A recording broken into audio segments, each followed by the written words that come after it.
Denzel Washington has played train operators twice in his career, and both times were directed by Tony Scott. Coincidence? I think not. It's day 110 of 365, today's movie, Unstoppable. You can get access to these reviews early over on my Patreon, as well as exclusive vodcasts and chapters of my upcoming book. You can discover more in the link in my profile.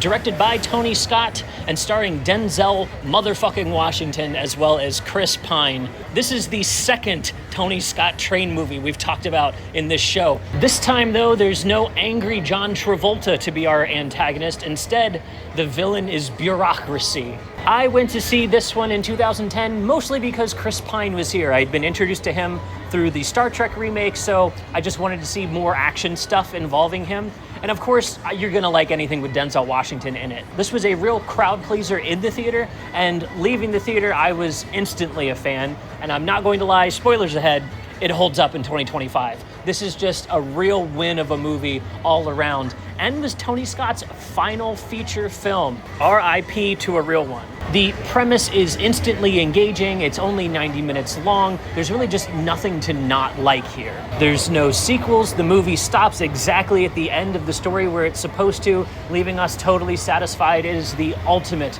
popcorn movie. So grab your buckets and your giant soda. Let's see if we can catch this runaway train and talk about my 3 favorite things about Unstoppable. The first thing that I really love about this movie is actually going to be a shout out to Judd Stewart.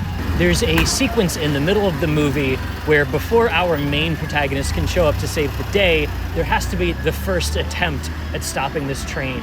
And when it is unsuccessful, it goes down in a fiery ball of glory.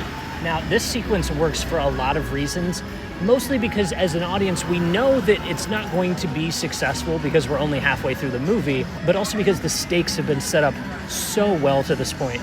Not only do we know the outcome, but we know that things aren't really going to go our way. Knowing that, fighting against that feeling as an audience member is part of the fun of one of these movies. It's like being on a roller coaster. You can't change the track that you're on. All you can do is move through it. So it's kind of that dread of knowing that this is going to go sideways and just wondering when and how it's going to happen. We have a man dangling from a helicopter over top, almost getting down. We have Judd coming up with his train and starting to become successful initially with stopping this train, but as things do, they go completely sideways. And then he's not talked about towards the end of the movie. That's the one gripe I have about this film, is that Judd should have got the final shout out, I feel, at the very end of the movie. So I'm adding it here in my review. Shout out to a real one with Judd Stewart.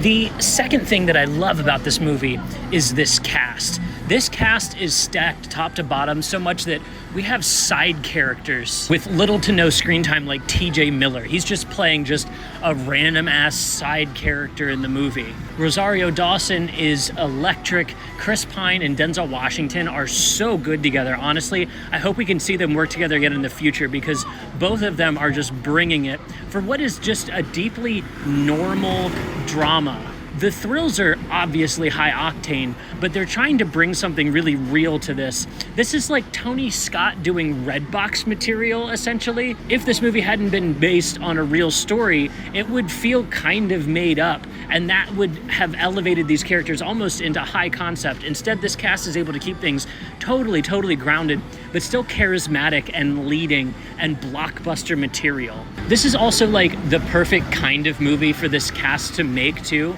As an actor, this is the kind of thing that you want to get. A really seasoned director, a really excellent editor and cinematographer that can pull this into a visually beautiful piece, and then a role that allows you to essentially just sit in a chair and be really good at being upset, thrilled, excited, the whole range of human emotion. Beyond scrambling around the train a little bit, most of these characters' scenes are set in one location, in their chair for the workday. The fact that we're turning this 90 minutes of their workday into a movie and making that engaging is a lot to do with the stars that are working here. They're able to take a role like this and elevate it.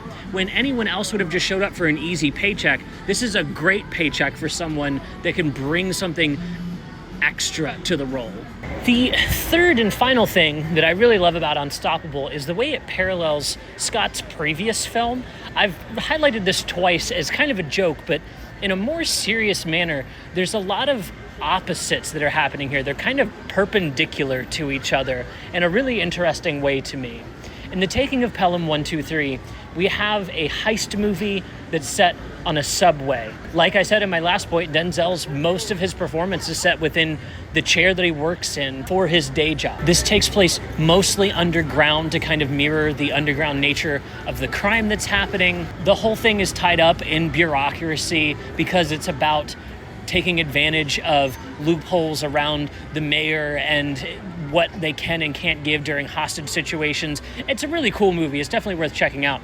This one, on the other hand, takes Denzel Washington out of the man in the chair role and puts him into the train. The train operator of the subway is killed very early on. Now he gets to last through the whole movie. Rosario Dawson takes over the man in the chair role, which is another stroke of genius. She's equally as charismatic, doing the same thing, and if not sometimes more so, just because of the nature of the role.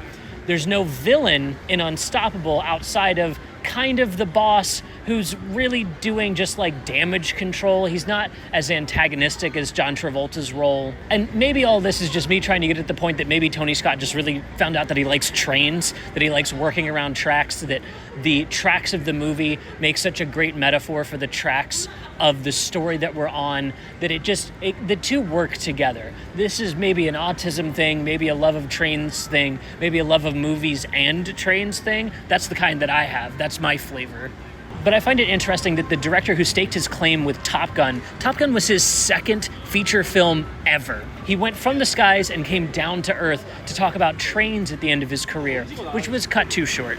I just find it interesting that all of the stuff that he didn't get to do in Pelham 123 ends up being the stuff that he pushes front and center in Unstoppable. That's cool. It's almost like he film rescued himself. He made a movie that he wanted to make, and then during the making of that movie was like, I wish I could be doing these things. And so he made a movie doing those things and found a story that fit it perfectly. But what do you think? Are you as easily charmed by this movie as I was? Are you a fan of Unstoppable? We're switching gears back into the dramatic with our next one. We're talking about love and other drugs next, and as always, I'll see you tomorrow.